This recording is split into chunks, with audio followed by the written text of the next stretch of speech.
destiny is in our sights. America's future is in our hands. And the best is yet to come.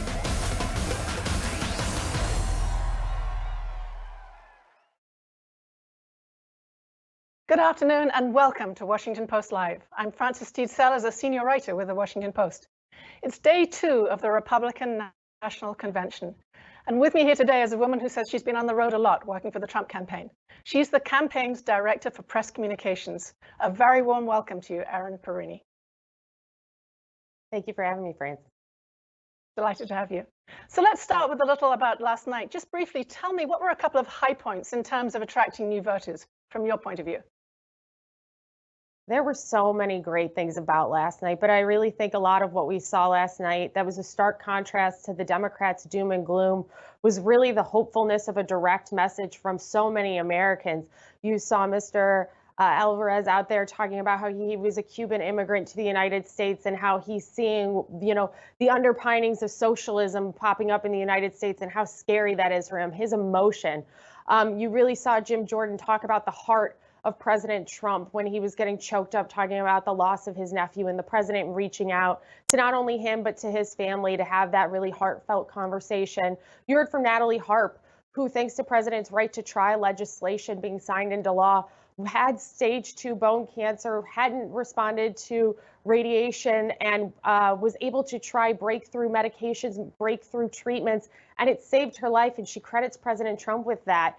It was really a story, a highlighting of the great work that the president's been able to do in his administration. You saw the president sit down with hostages that he brought home from overseas, really the American story about the leadership of President Trump. There were a lot of really good highlights, but those are a few of the ones I'd point out off the bat. Thank you. Thank you. Thank you. So the president has just released his agenda for a second term. And I want to read to you what he stated about his boundless optimism reflected in his second term goals that stand in stark contrast to the gloomy America projected by Joe Biden and the Democrats. What did he mean by that contrast he's drawing? Well, it's clear that the contrast is an America first vision for this country. Democrats last week really wanted you to feel bad about being an American. They talked about, during the day how they really did want to defund the police and really talking about what they wanted you to believe is a country in tatters. But President Trump was talking about a bold America first vision for the future, 10 million jobs in 10 months, more opportunity, allowing parents to choose the school their children goes to so that children's educational opportunities aren't solely based on a zip code. You see all of these bold, aspirational America first policies, stronger trade deals, all of these great things the president can do to boost the economy, to help all Americans. And Democrats really pointed out last week how they see our country right now. And what the president's pointing to is a strong America first agenda. And that's really the stark contrast. Don Jr. touched on it last night, right? Is it chaos in the streets and violence and rioting and looting and socialism versus an American first agenda with President Trump? And that's the contrast that you're seeing in this outlines of an agenda for 4 more years for President Trump. And he's calling it fighting for you. Is that a deliberate echo of fighting for us from Hillary Clinton 4 years ago? No, President Trump has always been fighting for every American. He has had an American first strategy since day one. Make America Great Again is about giving Americans opportunities. When it was Keep America Great, it's the same idea. This is a president who, before he became president of the United States, lived a very beautiful, comfortable lifestyle. But he put all of that aside to serve this nation and her people, to step up, to step in and say, I understand what it's like to create jobs. I know what it's like to sign the front of paychecks. I know what this looks like, and I know how to negotiate. I know how to negotiate trade deals. I know how to bring our people home. We saw that a little bit yesterday, but you see all of this, and it's a bold America first strategy. We're not going to be beholden to other countries, whether it's for our energy independence, whether it's for our pharmaceuticals. This is a president who wants it made in America by Americans every single day. And that's really what you're hearing in that fighting for you message, because he's fighting for every American, those unborn and all the way to the senior citizens in this country. Every American deserves an opportunity, and President Trump wants to fight for that. So these goals, which range from jobs to taking on China and things like that, sound great, of course. Help me talk through a little bit how they would work. Creating 10 million jobs, where do they come from? How do you go about going from this aspirational goal to the actual reality of more jobs? Well, we've seen President Trump bring 9.3 million jobs back online in 3 months here in the United States. And that's because of a concrete economic foundation. So when we look at a second term, it's about getting government out of the way. It's about getting bureaucracy out of the way. It's about lowering taxes for the American people. It's about allowing businesses to exceed without government getting in the way. Joe Biden's agenda says day one, he will raise taxes on 82% of Americans by eliminating the Trump tax cuts. And it includes increasing our corporate tax rate to that would be higher than communist China. You look at the stark contrast that exists.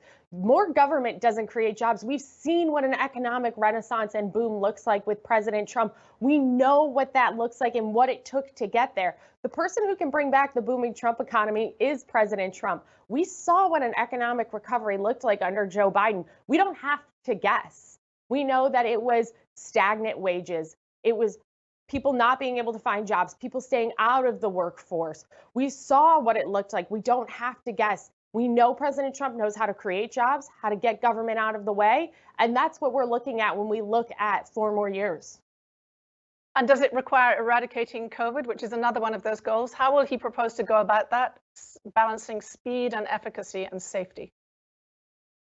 President Trump has done an exceptional job balancing speed and efficacy and safety. You've seen it with Operation Warp Speed with the announcement this week on the emergency use authorization for convalescent plasma, lowering those morbidity rates that we've seen. It's a great treatment. And why did that happen? Because President Trump, again, marrying safety and efficacy with speed, was able to get government out of the way and allow the market to work to bring solutions forward. The United States has an incredible amount of ability to treat coronavirus more than any other nation, and that's because President Trump is allowing that to happen. He is doing things like we are already in phase 3 for multiple potential therapeutic vaccines here in the United States. The president's already got over 600 million of those on order, ready to go when we get to a final stage for an approved vaccine. We've seen what this looks like. We know that this is a president who wants to be able to deliver for the American people, and he wants to be able to do so safely. He's marrying the two beautifully. And again, we don't have to guess what a pandemic would look like under Joe Biden. We've seen it. We saw what happened under H1N1, a complete depletion of the national stockpile. President Trump has rebuilt that. We also saw him stopping testing and stop reporting new cases because, as his own people even admit, they knew it was a pandemic. So why put the effort behind it and why put the resources there? President Trump is delivering for the American people on this. And we know with him at the helm, we're going to get there faster than we've ever been able to before. So use the word exceptional now, and you've used it before about his coronavirus approach. But I'm a little puzzled. He has belittled and sidelined a number of public health experts on this. Where does this exceptional approach come from? What do you actually mean by it? How does he evaluate how to move forward? Is it market first all the time? No, President Trump is taking a lot of different opinions into account, but that's what leadership looks like. He talks to top medical experts. He's talking to Dr. Birx and Dr. Fauci. You're hearing from all sorts of different medical experts, the Surgeon General, but he's having conversations with the pharmaceutical companies, with the insurance companies.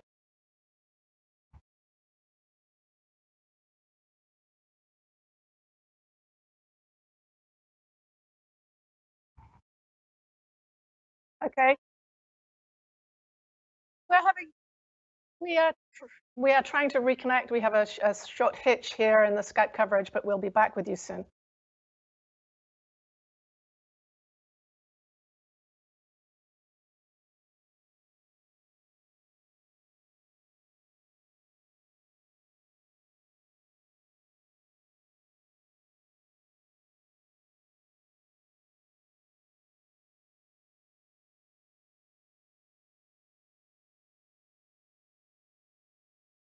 Erin Perrine from the Trump campaign. The program will be back, and we apologize for the technical difficulties. We'll be back with you soon. We're just reconnecting now, so stay with us. Thank you.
Welcome back, and apologies for that brief interlude with some difficult technical difficulties.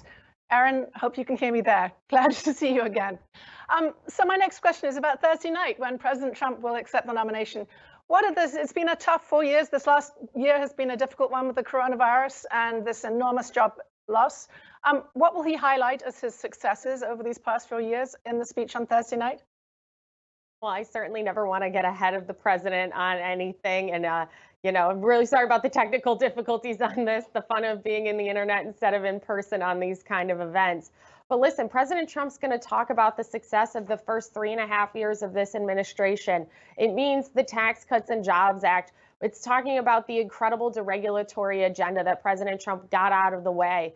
It's talking about things like his investment in historically black colleges and universities, opportunity zones in this country, which have helped pour investments into lower income communities in the United States. Before coronavirus, we saw record low unemployment for women, for veterans, Asian Americans, Black Americans. You name it, there's a great story to be told here about what President Trump has been able to deliver. And let's remember, he's been able to deliver these things, including historic criminal justice reform, renegotiating, getting rid of NAFTA, bringing forward USMCA, a strong 21st century trade deal with our top 2 trading partners. He's been able to do all of this with really a very combative House of Representatives and Congress at his feet.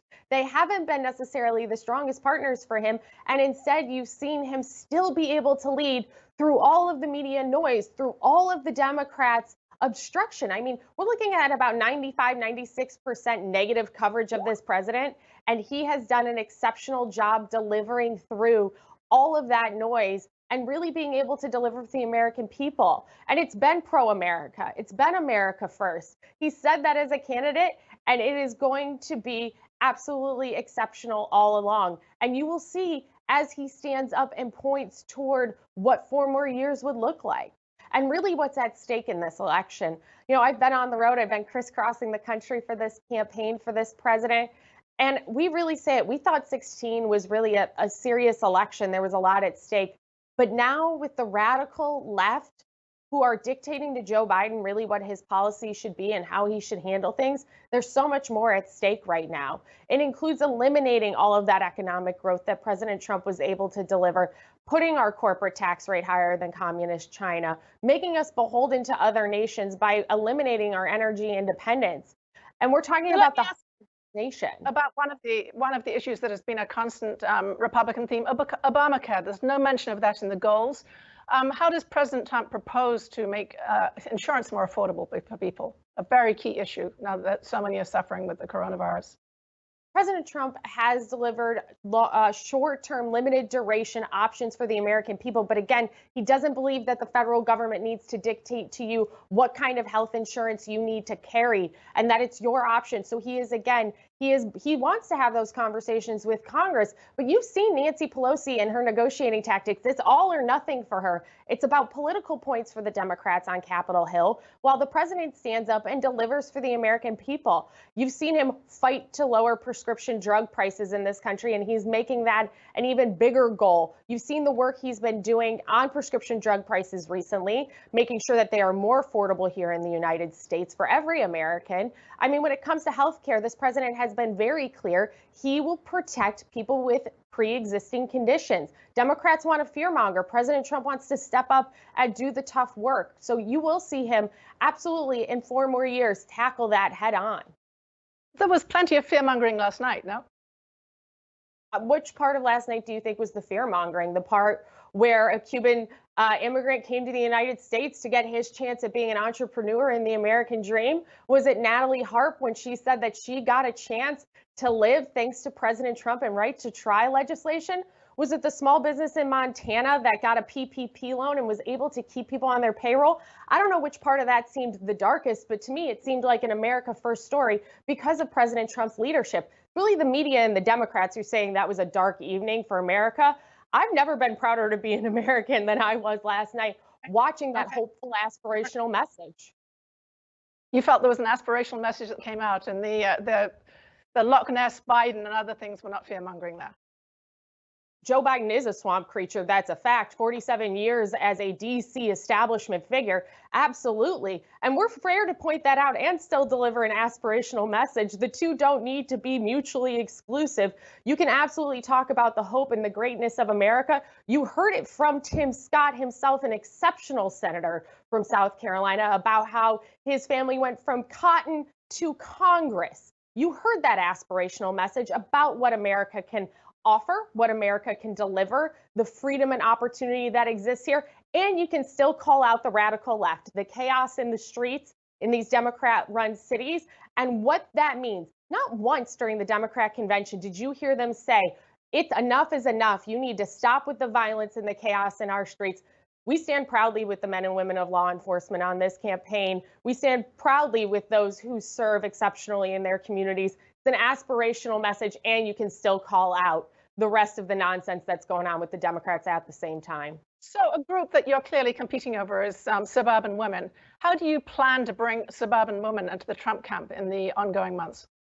Well, there are a couple of things I would point out here. One, we don't necessarily look at voters by gender and by things like that. We look at their ability. What's their turnout likelihood? What's their persuasion likelihood? Because a vote in the city of Philadelphia is one vote there is just as much as one vote in the suburbs and one vote away. People care about safety. It doesn't matter if you live in an urban, suburban, or a rural community. And that's a message that resonates with everybody. But here on this campaign, we do empower women across the board. You see myself sitting here in this chair, and that's because I work for a president who has women in leadership roles across both in the administration and here. And so we'll have conversations with women. We have our exceptional Women for Trump coalition that is empowering women to talk about the safety and security that President Trump has been able to deliver, about Operation Legend standing up federal resources, about allowing parents to choose where their kids can go to school, doubling the child tax credit, making it easier for parents to save for their children's education and college.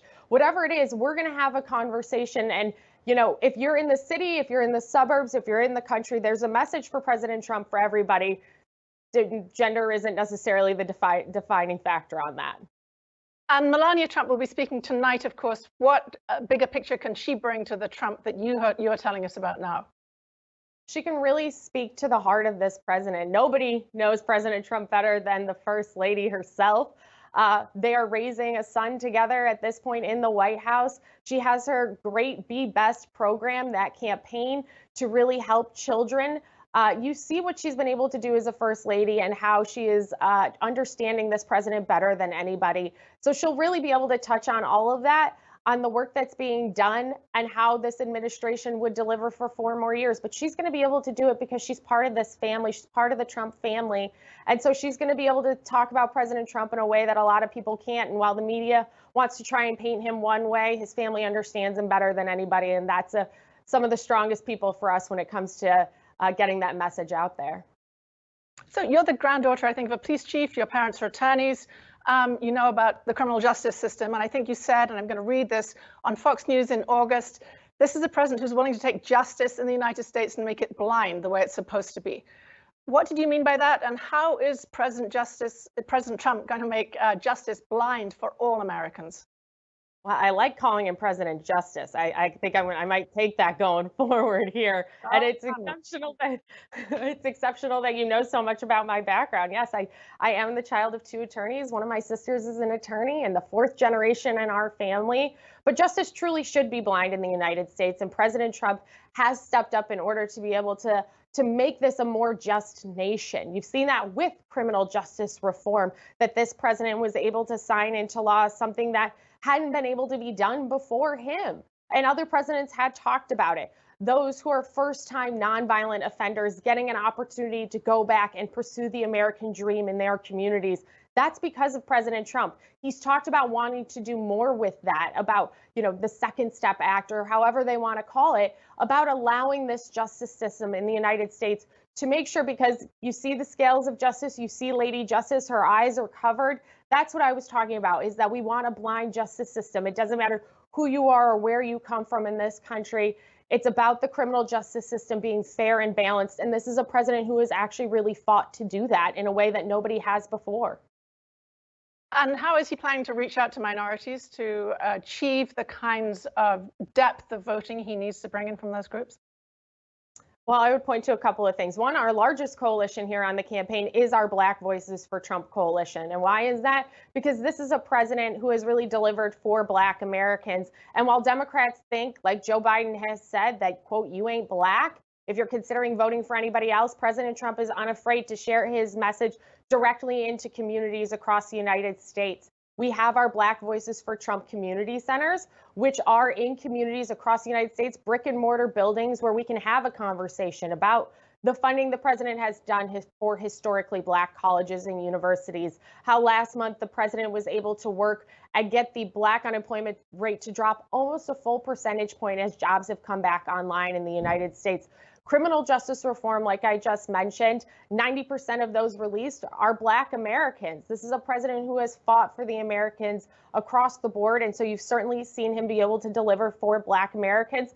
And that's a conversation we're happy to have. The same with Latinos. And those who have immigrated to the United States, we've seen here on the campaign, they want to make sure that those who come do so legally. There's no president more who's cared about making this a better immigration system than President Trump. He cares about securing our country, about our nation's sovereignty, and about those who come to the United States being part of our community, part of our nation. And Latinos really respond with that. And for women, when it comes to our conversation with them, I touched on it a little before. We've got a diverse coalitions board here at the campaign, and we're going to be able to have conversations. We have our Black Voices for Trump community centers. I mentioned we also have Latinos for Trump community centers. We're unafraid on this campaign because our boss is unafraid, President Trump, to have conversations in communities. Erin, last night you invited the McCloskeys, who waved guns at Black Lives Matter's protesters, onto the stage. Why did you invite them? And does the president care about Black Lives Matter? President Trump cares that all lives matter in the United States. And we invited the McCloskeys to have a conversation because the First Amendment is just as protected in this country as the Second Amendment. And this is a president who, when these people had their neighborhood, their gate broken into, and we played audio before they came on of what they were being told about how people were threatening to kill them. They stood their ground to defend their home. And we're supposed to apologize for that? Absolutely not. This is a conversation that should be had. Yes, if people are upset, you have every right to peaceably assemble in this country. It is one of the guaranteed rights of being a United States citizen, and it's part of what makes us an exceptional nation. But that does not include vandalism. It does not include violence. It does not include threats of violence. And so they stood their ground because what happened, that chaos you've seen in those Democrat-led streets, truly could happen anywhere in the United States. And so they were making the point, and vividly so, about how we need to be able to have a conversation in this country without it turning to violence. And they were defending their ground, and rightfully so. They were charged with aiming an armed weapon. Yeah, that's a conversation you're going to have with the courts when it comes to their ability to be able to defend themselves and defend their ground. So what do you say to critics who say that inviting them means that you are tone deaf to the needs of Black Lives Matter and social justice? Well, that's a completely false accusation to levy against this campaign and against this president. No one has done more for the Black community in this country than President Trump. His record, which I have touched on here, has delivered for the Black community in a way nobody has before. And you've seen the opportunities that exist in the United States. But you can have a peaceable conversation in this country without violence and without socialism and Marxist threats to this nation. So we are happy to this country allows people to peaceably assemble. That's the great part of it. But this president has a message for the Black community because he knows he has delivered for them like no president before. You want to talk about Black Lives Matter? Have a president who has actually delivered for the Black community, not Joe Biden, who was an architect of the '94 crime bill, which even his running mate, Kamala Harris, has said led to mass incarceration in this country. We have a great picture to be able to paint here because the facts are on our side. So, thread that needle. He's both blamed for mass incarceration and also for potentially defunding the police. Where's the line there? I'm sorry, it broke up a little. He's blamed, you're blaming him, sorry, maybe I broke up, both for mass incarceration and also for potentially defunding the police. Where's the line between those two? So Joe Biden has talked about Democrats during their platform committees were talking about defunding the police means defunding the police in this country. We are talking about safety and security in this nation. President Trump has fought for the safety and security of every American. He has rebuilt our military. He is surging Operation Legend in this country into crime-riddled streets and communities to make sure that we have the best of the federal resources available to fight violence and gangs and drugs in this country. Safety and security is a top priority for President Trump. Under Joe Biden, the COPS program funding was cut. And Joe Biden, when asked directly, would you redirect police funding, said, yes, absolutely. Okay, let me redirect your paycheck to mine and see if that looks like a cut. We need to make sure that when we talk about policing in this country, we actually have a conversation about how to make it better, how to make it safer, and how to make it stronger. President Trump signed the Safe Policing, Safe Communities executive order, while Democrats in the Senate blocked Tim Scott's policing reform legislation. Because again, with Democrats, it's all or nothing. Dick Durbin had the audacity to call that token legislation. I mean, it's unbelievable what Democrats say they stand for and then what they actually do instead of trying to score political points. So talking about what people have said about things, tonight, Vice President Pence is going to be appearing in Baltimore at Fort McHenry. Why Baltimore, a city that Trump has been overtly critical of? So the vice president will be tomorrow evening. Tonight is the first lady. And what you'll see is that's where our national anthem came from. It's about the pride of this country and Fort McHenry and what our history stands for, what America stands for. We stand for our flag, we stand for our anthem, and we stand for the freedoms that those who have laid their lives down have afforded us to be able to have as citizens of the United States. It's a patriotic message. It's an America First message. And it ties in with everything this president has been talking about. Yes, we are stronger as a nation together, and President Trump has been able to do that in a way no president before has. And the vice president is absolutely going to be able to tap into that, shine a beautiful light on that in a beautiful setting at Fort McHenry. And Trump himself will be speaking on Thursday from the White House. Critics have said that's a potential violation of the Hatch Act. Did you think about that before deciding upon that location? I mean, that's a question for the lawyers and for White House counsel. I'm sure that there were multiple conversations that were had about regarding the legality of that, obviously. But listen, this is with what is going on in this country regarding coronavirus and the footprint that exists when the president travels. This is a safe and secure place to be able for him to deliver what will be an exceptional message to the American people about the first 3.5 years of his administration and what 4 more will look like. Well, I have time for just one more question. What are the most important things that need to happen for Trump to win in November from your point of view? It's our ability to get our message out there. We're crisscrossing the country. I'm off to Nevada tomorrow to have a conversation with voters. Joe Biden wants to stay in his basement, and if he thinks he can run the same playbook Hillary Clinton ran in Wisconsin by not going there, that's up to him. But we've got a message to share. We've got a pro-growth, pro-American message that President Trump's been able to deliver, and looking ahead to 4 more years, what that means. And the contrast between that pro-American message and the Joe Biden message of socialism, of taking over your choice of healthcare and medicine in this country, those are stark contrasts. Raising taxes, that's a stark contrast. He's talking about raising taxes over $4 trillion. We're going to tell the American people about that. We have an exceptional ground game we've been able to build out on this campaign, the best any presidential campaign's ever seen. So we're going to be able to safely knock doors and make phone calls, register voters and volunteers, know where our voters are because we're a data-driven operation, and be able to turn them out on Election Day for President Trump. Thank you for joining us, Erin. That's all we have time for today. I appreciate your coming on. Please stay with us, everybody. My colleague Karen Tumulty will be back, and she'll be with Grover Norquist. And in the meantime, Erin, thank you very much for being with us. Thank you.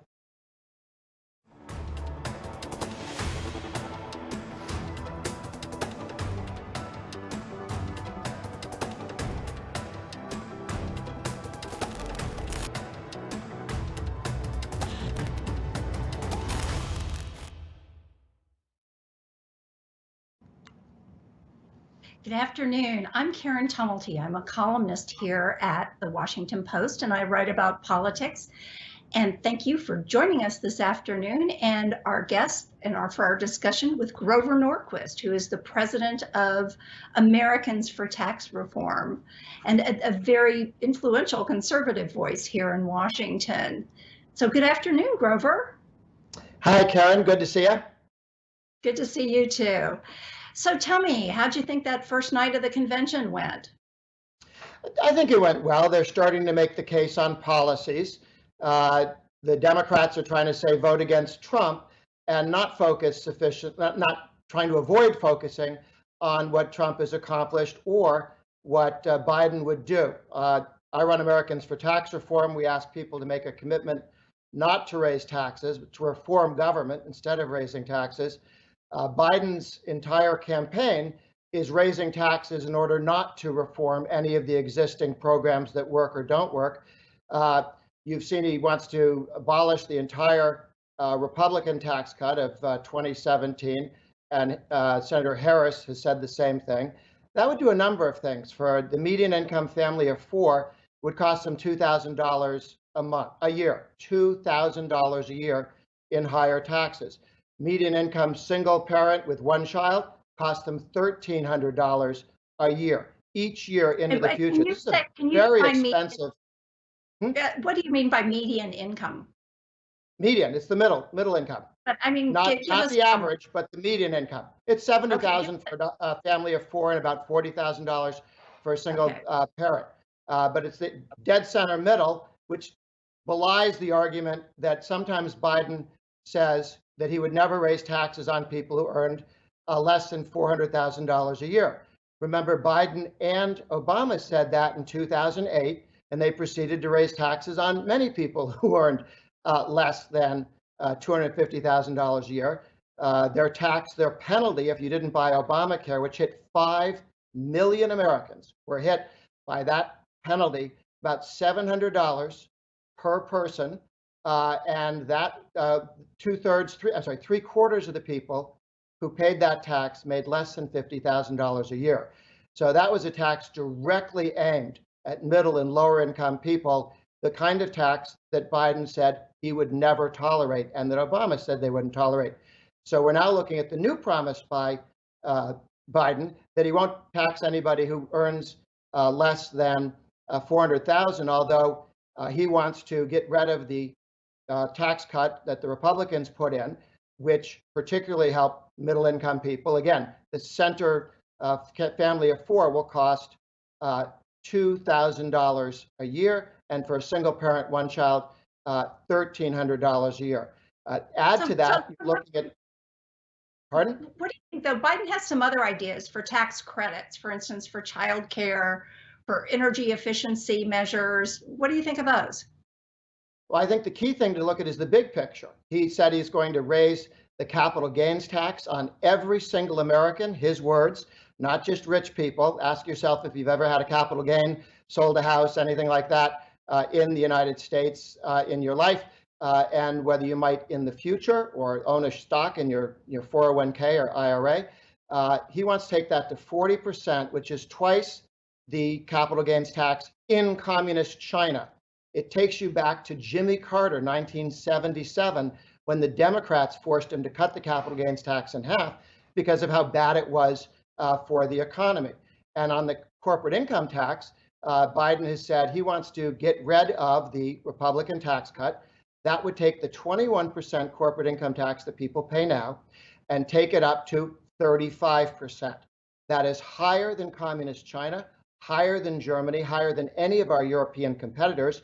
During Obama's 8 years, Biden's 8 years, we saw American companies leave the United States because our corporate tax was so much higher than other countries. People actually had companies leave, certainly investment fled, and we lost jobs. Biden wants to go back to that period. Do you think the president is talking enough about these issues as opposed to, that Biden is going to get rid of the suburbs, or, there's violence in the streets? I mean, there's a lot of kind of scare talk going on as well. Do you think that that Trump ought to be framing his election message differently? Well, there are two things. There's what the White House says and what the president says, and they are focused on the tax issue. If you see the material the campaign puts out, if you see the president's statements, the establishment press can choose to go after any shiny thing they want to. But when we look at the ads between now and Election Day, I think you'll see that the American people will be focused on the actual damage that will be done to them. If you have, 1 second, 100 million Americans have 401ks, IRAs, savings accounts that are defined benefit. And if you had $10,000 or $50,000 or $100,000 in your 401k or IRA, and 80 million households have one or more of those, you're looking at, during the Trump recovery, your life savings went up 50%. Well, Grover, During I've got to COVID, tell you, though, they went down. I listened to the president's statements. I follow him on Twitter. I do not hear him talking about these issues all that much. I hear a lot of the China virus. I hear a lot of hoaxes. I hear a lot of nicknames. But I really don't hear him drawing these distinctions that you're talking about. Well, if you watched the discussion last night, people brought this up. If you look at all the material put out by the campaign, you'll see it. And if you watch the ads. But you're quite right that CNN is allowed to choose any shiny thing they want to talk about. They do not talk about the growth in the economy. They do not talk about how the stock market has rebounded. When the stock market was hit by COVID, it never went as low as it was on the election day when Obama and Biden were in charge of the economy. Their policies were worse for America than COVID. We're now back to the higher value of the stock market and investments. So people, this is 50% of your life savings. I mean, you can talk all you want about left-wing criticisms of the president or tweeting or something. You go to the American people and say, how much do you have in your life savings, your 401k, your IRA? And I know that Biden thinks that only 1% of Americans evidently have that when he talks about raising taxes and only hurting 1%. When you damage the value of the American economy, you take people's life savings down, as we've seen. It went up 50% with the tax cuts. It'll go back down again when you take those away. So yeah. Where do you think the race stands right now? Right now, the president behind in the national polls and in most of the swing state polls too. A couple of things. One, we've now had 2 months of the virus going down in terms of deaths and people getting it. We'll have more going forward. We've seen half of the jobs lost to COVID come back. Watch the August numbers. Those should do as well. I think we're looking at an election in a few months. The president will be fine, and for a couple of reasons. One is there will be, what you're saying, you don't think there's been enough focus. I would agree there should be more focus. When you say to 100 million Americans, your life savings, however much that is, will be cut in half with Biden's policies. And we know that because we saw them go up when we moved away from Biden's policies. But Biden's policies are worse than that.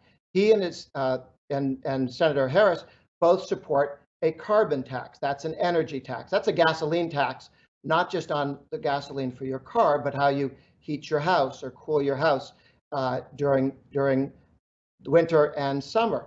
We're looking at doubling the capital gains tax, not for the rich, but for every single American, to quote Grover, the president.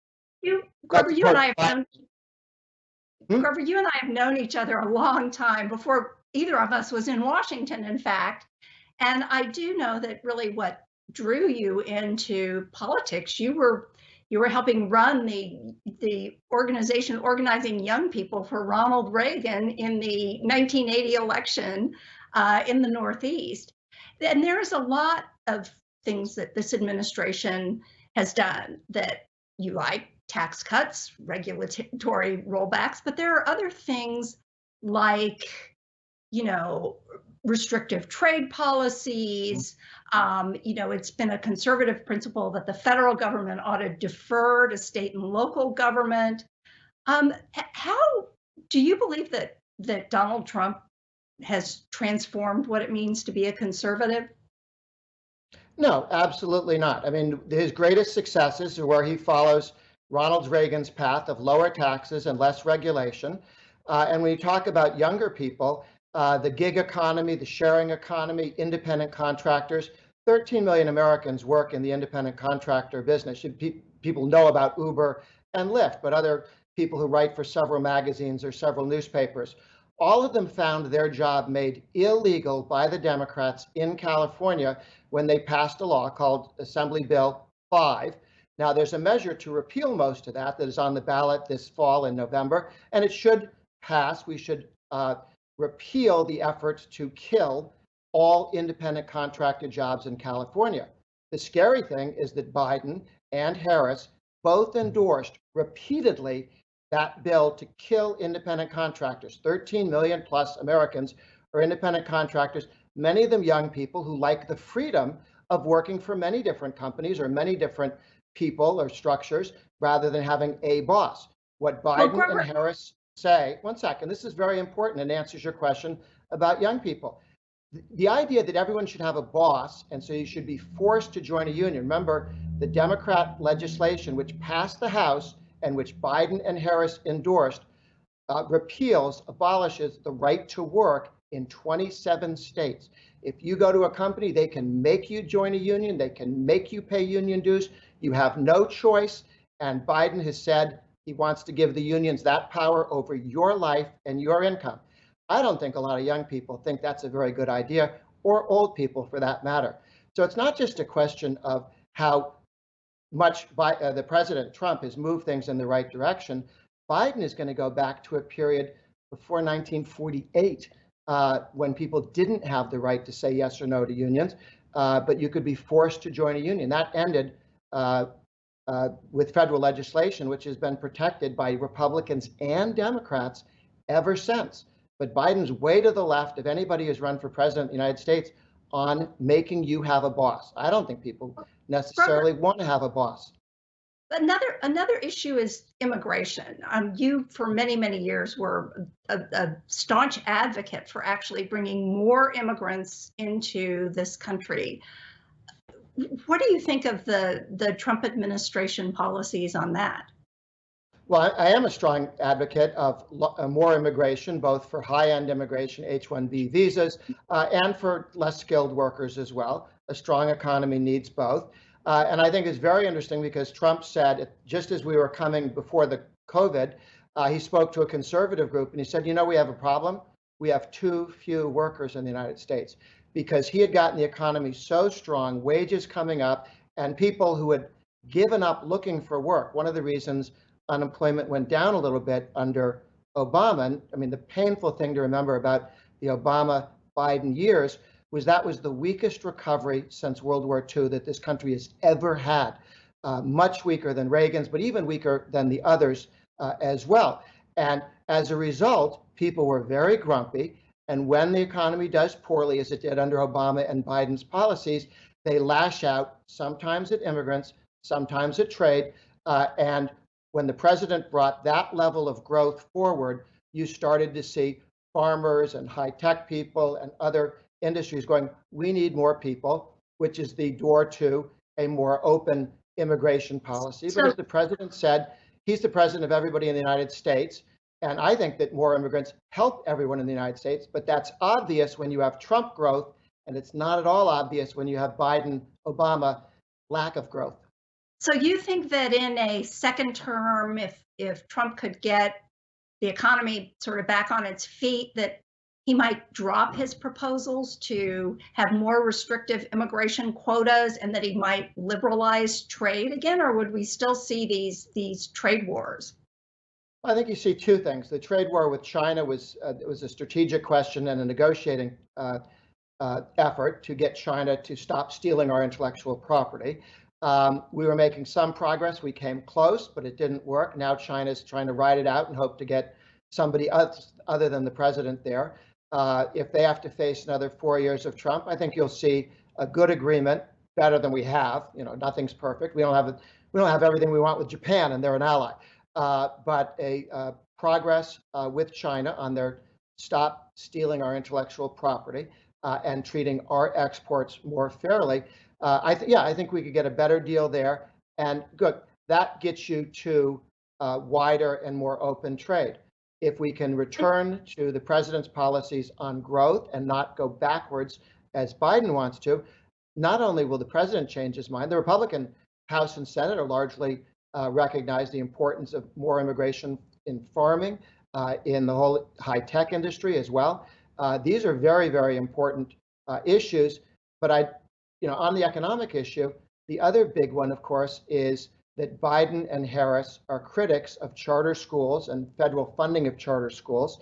And the president is a strong advocate. There are 3 million Americans, kids, students in charter schools, 1 million hoping to get into them. And the Democrats have changed their mind and started to attack charter schools instead of recognizing that they allow excellence and more competition. I live in DC. They're making it very hard for charter schools. Does it bother you that this is the first convention in memory that doesn't have a platform, that all of these things that you're talking about weren't spelled out in a statement of principles? This is what the party stands for. I mean, they passed out a one-page document that said basically our agenda is whatever Trump's agenda is. Well, it doesn't for the following reason, and that is we've seen where the president is on taxes, on spending, on judges that take property rights seriously and take the Constitution seriously, and his leadership. I work for the last 20 to 30 years on criminal justice reform. We got nothing under Obama, and we actually made progress under Trump. Not everything I'd like, but real progress in the right direction. And across the states, the Republican red states did criminal justice first. Now the blue states are kind of thinking about it in some cases, but some real progress there. I'm very, very happy at the progress there. The Republican Party's position on these issues by their votes and what they've done is clearer than where you might simply have a platform. I've been to platform meetings, and it's like 30 people in a room and a bunch of lobbyists trying to stick stuff in. I'm much more interested in what actually people do with the legislation that they put forward. And just for the record, what they did actually at this convention was they re-upped the 2016 platform. So all of the issues are right there to be spelled out on 2016. The 2016 platform was fine. It was a strong statement of support for limited government, for serious judges, and all of the issues that people are dealing with now. We were dealing with in 2016, including the Democrats' plans to raise all sorts of taxes and to give the labor unions power over independent contractors and other people who might prefer to work independently. So they didn't get rid of a platform, they adopted the 2016 platform. Well, so for the foreseeable future, I don't think anybody thinks there's much of a chance that the House is going to flip. And in fact, there's a reasonable chance that the Senate might flip this fall. What do you think about Trump's use of executive power, especially if he's being stymied by Congress? One of the things that we have heard, or that has been reported they are discussing, is trying to figure out some way to implement tax cuts without having to go through Congress. What do you think about that idea? Well, there are a couple of things. I'm old enough to remember when Richard Nixon was King Richard Nixon because he was being president and the Democrats and the press didn't like him. Whereas Kennedy and Johnson. I'm old enough to remember when people said that about Barack Obama too, in your party. Different people remember. The Democrats, and you did see under Clinton, the old statement, signature and law of the land from his, I think, chief of staff, pretty cool. That was viewed as fun and interesting when a Democratic president did, and horrifying when Trump did. So there's a lot of silliness. There are legitimate powers a president has. Those spelled out by the Constitution and the courts, and with limits placed, thankfully, by Congress. We have some things the president can do and something he can't. You're asking about, can the president unilaterally cut taxes? The answer is he can do some of that. One of the ones that I was certainly supportive of, remain supportive of, is going forward and indexing the cost basis for capital gains. So you no longer pay capital gains taxes on inflation. If you bought a house and you sold it later, the real value increase you'd pay capital gains on, but not the inflated gain. Or stocks. 40% of what you pay capital gains on when you sell stocks is actually inflation over time. And the Supreme Court ruled in a ruling the Democrats generally like that independent agencies and the IRS, specifically in this case the IRS, can use the word to mean what it says if there are multiple meanings. And cost, as the Supreme Court said, pre-Trump Supreme Court, 2012 rather, 2012, when they had that decision, they said that cost could be real cost, what you paid for it. I'm sorry, historic cost, what you paid for it, or real cost, cost plus inflation. So the Supreme Court has made it clear that the IRS could say, when we mean taxing income, we mean real income, not inflated income. But then that's couldn't a Democratic president do the exact same thing and raise taxes? Sure, they could. What about entitlements? Look, there are powers the president has or doesn't have, and only silly people get mad at one party or the other for using that power. You can argue bad policy, or you can argue you shouldn't have that power, in which case you go to the courts and speak to it, or you get Congress to react to it. Over time, if a president overstates his power, you get things like the War Powers Act, and Congress will pull those back, or if it's beyond something in the Constitution, you want that taken care of. But the president's not been terribly aggressive on executive orders in that zone compared to his predecessors. Just the left doesn't like it. Well, what about entitlements? When George W. Bush was reelected, the first thing out of the gate that he wanted to do was give people an opportunity to invest some of their Social Security in the markets. That didn't get very far. The fact is, entitlements are a long-term problem for this country, paying for them. What would you like to see? What do you think is doable these days, and what do you think you'd like to see Trump do?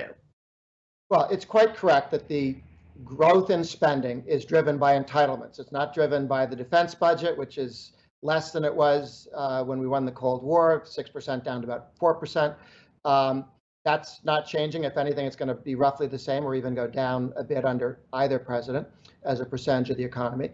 But half of the federal budget is entitlements. And what you're looking at is you can reform the entitlements so that over time they cost less. This is what Bill Clinton did when he block granted aid to families with dependent children, classic welfare, out to the 50 states.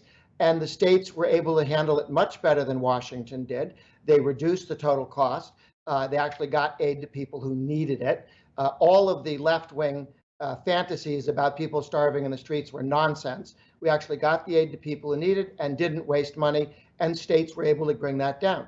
The solution to the entitlement problem is to take the means-tested entitlements, not Social Security, which you pay into, not Medicare, which taxpayers pay into, but all of the others, from food stamps to Medicaid and so on, and block grant them to the states. Let the 50 states look at them, figure out how they want to handle this. They made significant savings when we did this with aid to families with dependent children. It was one of the few successes of the Clinton administration, was welfare reform. And he said he was going to do it. Of course, he vetoed it when the Republicans passed it twice, but did sign it at the end of the day. And it worked out well. We should do that with the various welfare programs, means-tested programs, not to cut them, but just to have them grow no faster than the incomes of taxpayers. And if you do that, you actually save trillions and trillions of dollars going out. And it's the beginning of a reform that I think you'd see a lot of the states would have a much better handle on their incomes. And the Trump administration was in favor of doing that, and then they didn't have enough votes to be certain that they had a majority to do it because McCain's vote was uncertain. So it's unfortunate that they weren't able to do it in the first term, but hopefully could in a second, put a limit on the total spending on the welfare programs, but then give the states the flexibility so that you could more efficiently and effectively target those people in need and who can get off welfare and get jobs. The key thing is jobs, and that's what the president was delivering on and is once again doing so. The underlying policies of lower taxes, less regulation are actually quite helpful. But the new regulatory explosion that Biden's looking at, banning independent contractors, making it a crime to work as Uber drivers or Lyft drivers do today, not having a boss, or people who write for several newspapers or magazines, or work for several movie studios in California. They want you to have one boss so that you can be unionized. And the president, watched the president just the other night, focus on school choice, getting to every American parent the ability to go to the school of their choice. We've damaged a lot of neighborhoods, a lot of families by not letting people have school choice. I live in Washington, D.C. The Republicans forced through against what our friends, the Clinton people wanted, was some school choice vouchers for kids to go to school, low-income kids, 4,000 kids. Unfortunately, when Obama came in, he tried to kill that, to take away that choice from those parents. Those parents rose up and we kept that program. It's why the Democrats lost the governorship in Florida. Their Democratic candidate said he would ban school choice programs. And the Republican, right-wing Republican, was the guy who said, no, I'm going to protect it. And you saw specific voting groups and neighborhoods voting, not the way they used to, but voting for their kids' futures. I think the Democrats will lose this election because they will cut your life savings in half by their taxes and regulations, making your 401k or IRA worth less. And I think they'll lose because they're going to go to poor parents and say, you will have no choice. All the rich kids of senators and congressmen and presidents, they have choice. You won't have choice. And I think the party that says they're against school choice is going to lose. And the party that supports school choice will get mothers and fathers and uncles and aunts to vote for them, because they're voting for their future. That's the real vote for the future. The civil rights issue of this decade and the next 3 decades is getting parents the right to educate their kids and not to have them locked up in inner city schools that are run not for the kids, not for the parents, but for the teachers' unions. So Grover, we just have a few minutes left. I mean, you've been to a lot of these conventions. What do you think? Not this one. Not this one, I know.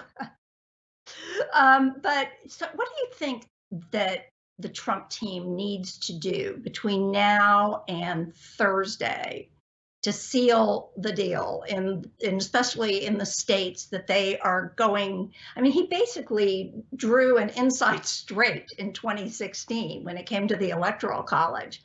What does he need? What do they need to accomplish with this convention, and beyond that, maybe with the debates? Sure. I think it's to lay out the issues that I talked about. Your life savings is at stake. Your income is at stake. Your job is at stake. All of these things will be impacted by the taxes and regulations that Biden threatens to put on. And those are the ones he'll tell you about, never mind the ones he hasn't told you about. I think you go to all the small businesses in the world and say they're going to get rid of the right to work. They're going to get rid of independent contractor laws. That's 13 million Americans, every Uber driver, every Lyft driver, and tell them we're going to take away your flexibility, the way you earn your livelihood. The Democrats want to take that away from you, and Trump and the Republicans will protect it. You go to Minnesota, where mining is important. The Democrats are trying to kill mining. That will cost them Minnesota, close enough already, but their efforts to make it impossible for once Democratic miners to keep their jobs or expand them is something that's very, very expensive for people who are trying to work for a living. And the Democrats are just committed to killing those jobs. So, and then the last one is school choice, charter schools, homeschooling, all threatened by the Democrats out loud and in private, and the teachers' unions, which serve not teachers, not parents, not students, but their own union dues collecting leadership. That's a very clear contrast. You want your life savings to go up as they have, or go back to where they were under Biden and Obama? Do you want to have the ability to be an independent contractor, the flexibility to work that way? And if not, what about the idea of right to work? Do you want to be forced to pay union dues and forced to join a union, whether you want to or not? And do you want your children to have a future, the choice of a future? There's a very big fight going on now to protect Pebble Mine, which is almost $1 trillion mine, $500 billion to $1 trillion mine with minerals that we now buy from China. and there's an effort by some to try and slow that down. The president's Grover. EPA has pointed out that it's safe. Well, Grover, I'm afraid we're out of time, and it's been great to have you here. I hope you'll come back soon because we always have a lot to talk about. So again, thank you very much for being with us this afternoon. Karen, wonderful to see you. Are you allowed to tell them where we met? I guess so. We went to grad school together. Yeah, absolutely.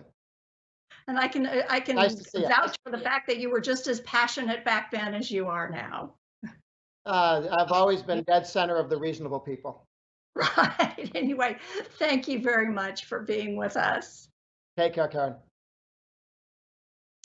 So that's all we have time for today. Please continue watching our coverage of the Republican National Convention. Tomorrow at 11:30, our guest will be Dr. Ben Carson.